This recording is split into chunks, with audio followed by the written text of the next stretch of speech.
శ్రీ కార్తీక పురాణము 30వ అధ్యాయం ప్రారంభం. కార్తీక మాస ఫలశ్రుతి. జనక మహారాజా సూత మహర్షి సౌనకాది మునులకు కార్తీక పురాణాన్ని వినిపించాడు. ఆ తరువాత ఆ మాస ఔచిత్యాన్ని, మహత్యాన్ని మరొకసారి క్లుప్తంగా వివరించాడు. ఈ కార్తీక వ్రతం కల్మషహారం, మోక్షదాయకం, సమస్త సుఖదాయకం.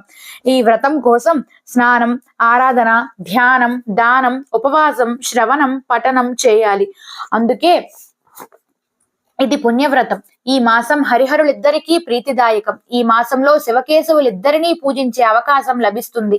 ఇతర కాలాలలో శివారాధన, ఉత్సవాల వేళలో కేశవారాధన ఉత్సవాల్లో శివారాధన చేయటం సాధ్యం కాదు. కానీ ఈ మాసంలో ఒక్కసారిగా ఇద్దరిని ఆరాధించి ఇద్దరి అనుగ్రహాన్ని పొందవచ్చు. దీనికి వయోవృద్ధులు, స్త్రీలు, పురుషులు, పిల్లలు, పెద్దలు అనే నియమమే లేదు.